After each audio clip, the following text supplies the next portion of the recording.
ఓం నమో భగవతే శ్రీరమణాయ. అందరికీ నమస్కారం అండి. విచారణ అన్నది ఎలా చేయాలి అనేది ఈ వీడియో అండి. మనం విచారణ అంటే ఎలా చేయాలో ఈ వీడియోలో తెలుసుకుందాం. భక్తి మార్గానికైనా ధ్యాన మార్గానికైనా ధ్యానం చేస్తూ ఇలా కుండలిని అనే జాగృతం అవ్వడానికి అయినా ఇలా ఏ విషయమైనా సరే అందులో విచారణ అనేది ఏ విధంగా ఉంటుంది అని అంటే ధ్యాన మార్గానికైతే ఆలోచనలు రాకుండా చేసుకోవటం అనేది చెప్పుకుంటాము. కానీ ఎలా అనేది మటుకు మనకు అర్థం కాని విషయం అన్నమాట. ఇలా భక్తి మార్గము అయినా సరే మనకి ఎన్నో దేవుళ్ళు చాలా రూపాలతో ఉన్న రూపాలని మనం కొలుచుకుంటాము. అది కూడా ఎన్నెన్నో విధాల పూజలు వాటి విధి విధానాలతోనే పూజలు వాటి విషయాలు కానీ ఉంటాయన్నమాట. అయితే భక్తి విధానంలో ఈ పూజా విధానం ఎందుకు వచ్చింది, ఇలా చేస్తే ఏమి జరుగుతుంది అనేది విచారణలోకి వస్తుందన్నమాట. అది భక్తి మార్గంలో ఉన్న విశేషం. ఇంకా కుండలిని జాగృతం అని అంటూ ఉంటారు కదా, అది కూడా ఈ విచారణ మార్గంలోనే అలా ధ్యాన మార్గంతో చేసుకుని కూర్చుని కుండలిని జాగృతం చేసుకోవడం అనేది అదొక పద్ధతి, గురువులు చెప్తారు అది.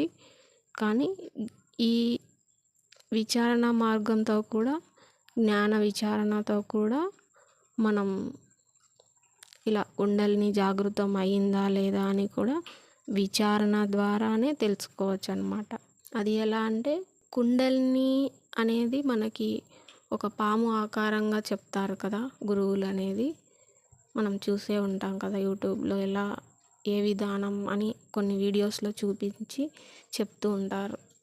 కానీ వారి అనుభవాలలో వాళ్ళు చెప్తూనే ఉంటారు. కుండలిని అనేది ఒక పాము ఆకారం కాబట్టి ఒక సర్పము అంటే ఇలా ఎన్నో చుట్టలు చేసుకుని ఉంటుంది, అది కిందికి ఉంటుంది అని చెప్తారు మనకి గురువులు అనేది ఇది చెప్తారనమాట. ఇలా కిందికి ఉండటం అనేది మనకు భూమిపై ఏవేవైతే విషయాలు ఉంటాయో ఆ విషయాలనే మనం పట్టుకుని ఉన్నాము అని అర్థం.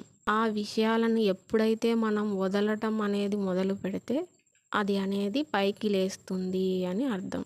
ఆ పాము ఆకారం అన్నది పైకి లేస్తుంది అని చెప్తారు. అది ఆలోచనలు అవి కింద ఆలోచనలు వదలటం ఎప్పుడైతే మొదలు పెడితే అది అప్పుడు పైకి లేవటం అనేది జరుగుతుంది అనేది మనకి ఇక్కడ విచారణలో తెలుస్తుందన్నమాట. అయితే మనకి కింద విషయాలు వదలటం అనేది కూడా ఎలా అనేది కూడా మనకి ఒక ప్రశ్న వస్తుంది కదా. చెప్పడం అయితే చెప్తారు, అది అర్థమయ్యేలాగా చెప్పండి అని కూడా అనుకోవచ్చు.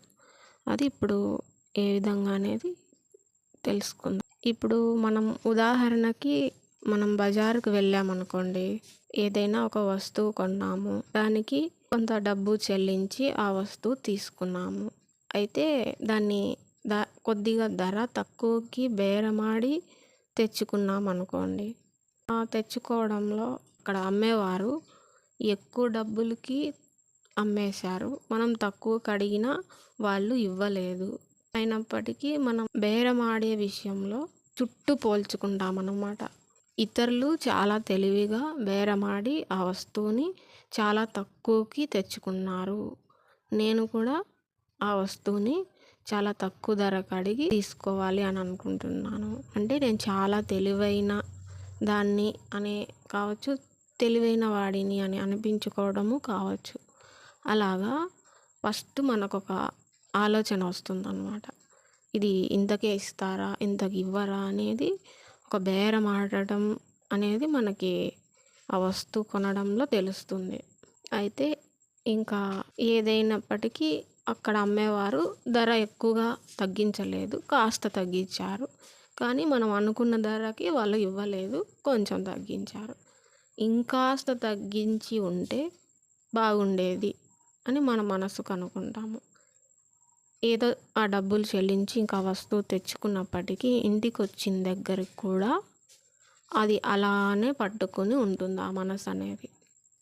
ఏ విధంగా అంటే, నేను తక్కువ ధరకే అడిగాను, ఎక్కువ డబ్బులు తీసుకున్నాడు, ఆయన తక్కువకి ఇవ్వలేదు, ఇంత డబ్బు ఎందుకు చెల్లించాను, ఇలా తక్కువ ధర తీసుకోలేదే, నేను ఎక్కువ డబ్బు ఇచ్చాను అతనికి, అమ్మే అతనికి అనేసి ఆ మనసు పడే బాధ ఇంటి దగ్గరకు వచ్చిన దగ్గర నుంచి నేను ఇలా చేశాను, ఇంకా బాగా అడిగి అడిగి ఆ వస్తువుని తక్కువకి ఎందుకు తీసుకోలేకపోయాను, అందరు బాగా అడిగి తీసుకుంటారు, అటువైపు వాళ్ళు తగ్గించుకోలేదు, ఆ వ్యక్తి ఏదో చాలా ఇవ్వలేకపోయాడు ఆ వస్తువు, ఇంకా ఇలా కటువుగా ఉన్నారని అవతల వస్తువు అమ్మే వాళ్ళని అనుకోవడం, తిట్టుకోవడం, ఇంకా మనల్ని తిట్టుకోకున్నప్పుడు అవతల వాళ్ళని తిట్టడం అనేది కూడా జరుగుతుంది కదా.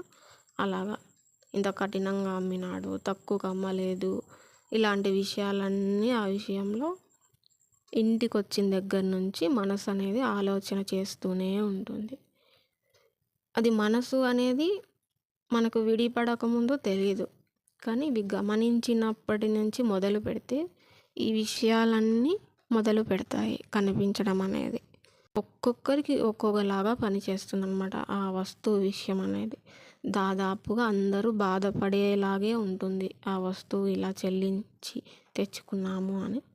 కొందరు వదిలేసేవారు వదిలేస్తుంటారు, కానీ మనకు మనసు అనేది చిక్కాలి, ఆ విచారణ మార్గం ఎలా ఉండాలి అనేదానికి ఈ విషయం అన్నమాట.